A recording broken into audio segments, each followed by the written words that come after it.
I'm joined here today by the one, the only, of course, joined by the Wolf himself, Darrion Caldwell, set to take on Enrique Barzola at Bellator 273. What's going on, sir? How are you? What's up, Lucas? How you doing, bro? I'm doing good, man. Thank you for asking. Listen, before we get started, man, what's the emotion like heading into this fight, man? I assume there's got to be a lot of pressure. It seems like there's a lot of talking. Where's your head at heading into this fight? No, I've been extremely focused this fight camp. Obviously coming off of two losses. It's a sense to right your wrongs. I've been really trying to make adjustments. Under the tutorage of Henri Hooft and Greg Jones, trying to put more eggs in my basket. So uh, down here in Florida, we just going crazy on the training. We just putting in that work.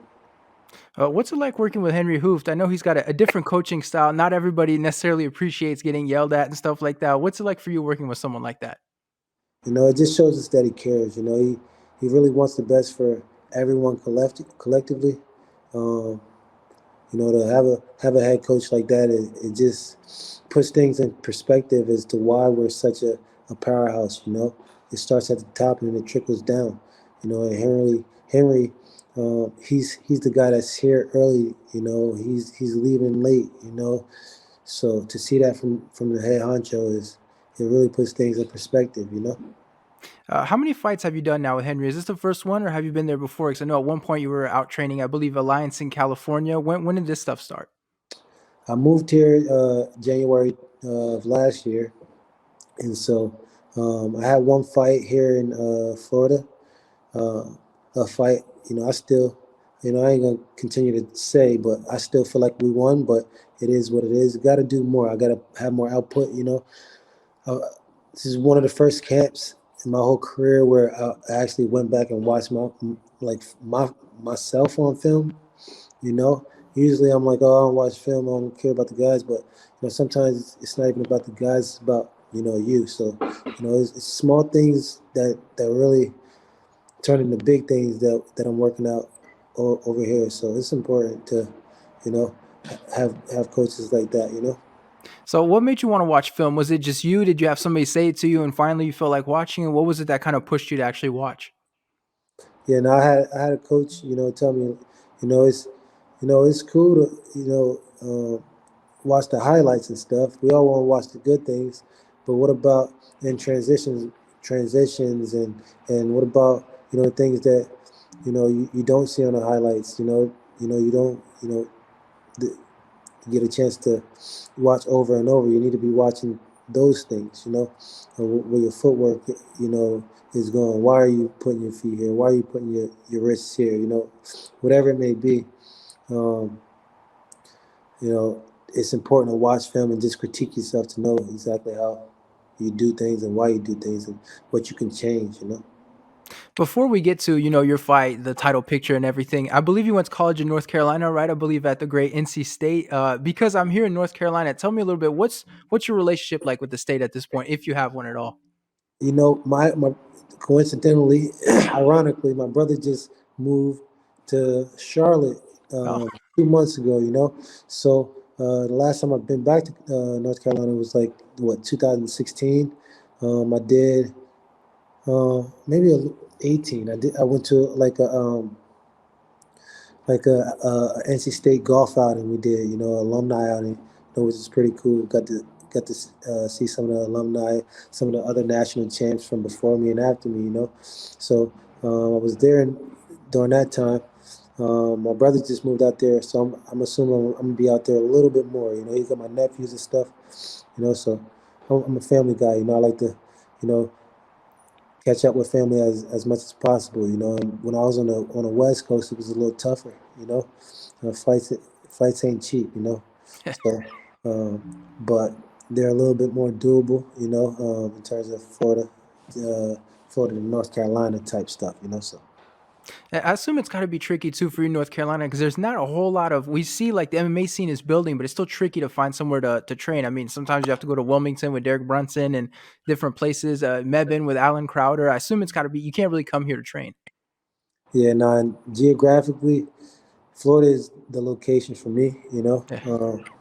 It'd be cool to, you know, um, be able to venture out, and one day, you know, play dabble in that North Carolina scene because there's talent, um, you know, maybe be able to bring some talent here soon, but um, for now, I'm really living that Florida life. I love it out here, and I'm just enjoying myself training and you know enjoying this beautiful weather. All right, so let's talk. Well, you say beautiful weather. Before I get to my next question, we're full of snow here, so I feel like you're rubbing it in a little bit. Like we don't have beautiful weather here right now. Yeah, man, that's unfortunate. I'm All right, sorry, bro. it's not your fault. I mean, all right, let's talk about your fight a little bit, man. You're taking on Enrique Barzola. What was your reaction when they kind of came to you and said this was the next person for you? Uh, any like, I just want to fight. You know, I've, like an opponent, a name doesn't really matter. I know, like since getting the opponent, it was like I was gonna sign regardless of who it was. 45, 35. But uh, it it just happened to be him, an ex UFC guy. When I was a champion, I used to love talking about fighting the UFC guys. And so, as long as I'm on the outside looking in at the tournament that they got going on, why not take out these ex UFC guys? So I'm like, bring them all in. Bring them in. I knock them off. And then just trying to set myself up for 2023. That's really the focus. Put in this work on the 29th. Stringing together a few more fights, and then 2023 is mine. I saw a quote from him heading into the fight where he was saying he wasn't scared of you. There wasn't any fear when making his debut and stuff. As his opponent, what do you feel like when you start hearing words like fear and scared? Because I assume like that's got to be an odd thing to sort of hear from your opponent.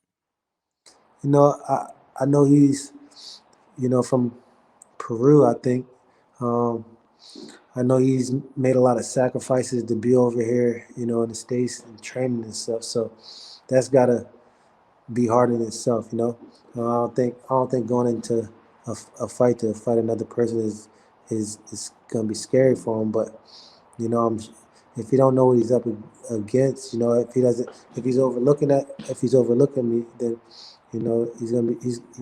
just because he's coming from the UFC, and coming to Bellator, he's got a rude awakening. Welcome to the dark side. Welcome to the dark side. It, it's real over here, so it's as real as it gets. What's your future like in Bellator? I mean, we've seen you kind of 145, 135, title pictures and stuff like that. Where are you at like going forward? Do you have an idea which weight class is best, or is it just whichever fight makes the most sense for you? Right now is wherever makes the most sense for me. Put together a few more fights. Put some wins together. I can't really call the shots right now. Being in that back left seat.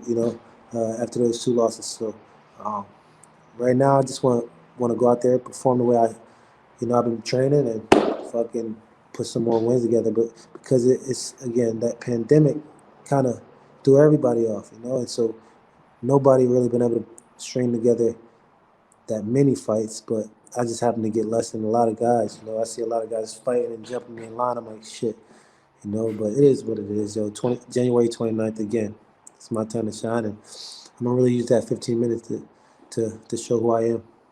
You mentioned the two losses. What's the pressure like heading into a fight like that? Because we hear often from guys, it's always, I have to prove myself, I have to show, I have to remind people, y'all must have forgot. Where are you at mentally, pressure wise, heading into this fight?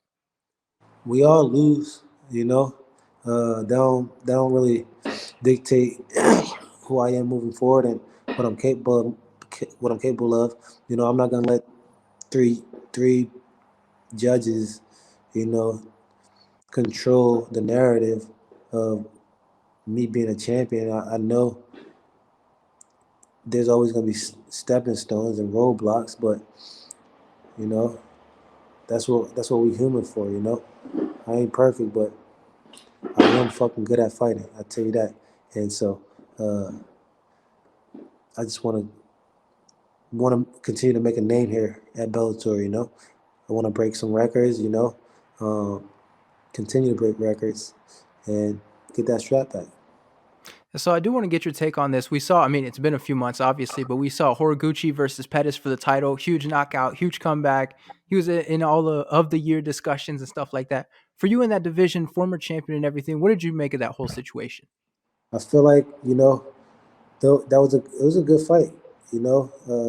Horiguchi controlled it the whole fight, but Pettis he's got accuracy, speed, 1 through 5 rounds, 1 through 5. Sometimes Horiguchi will get sloppy and it backfired on him that night. But overall, it was a great fight. I mean, I thought it was fight of the year up until that knockout. In Bellator. I feel like it was one of Bellator's fight of the years. It was a really good fight.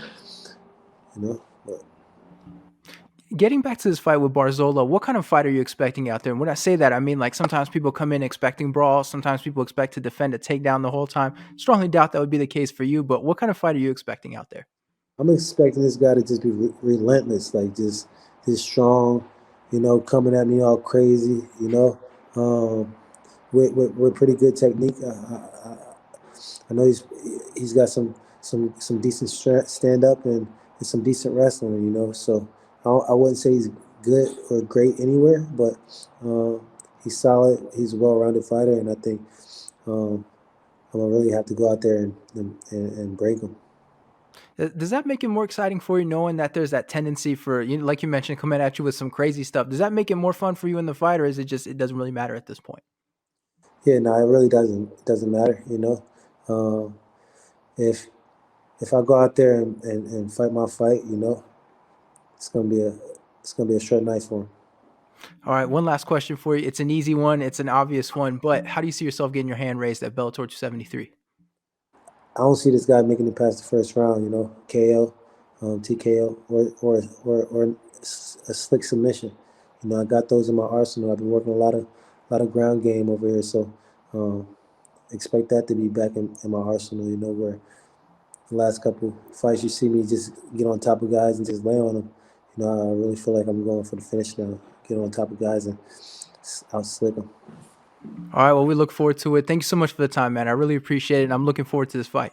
Nice talking to you, bro.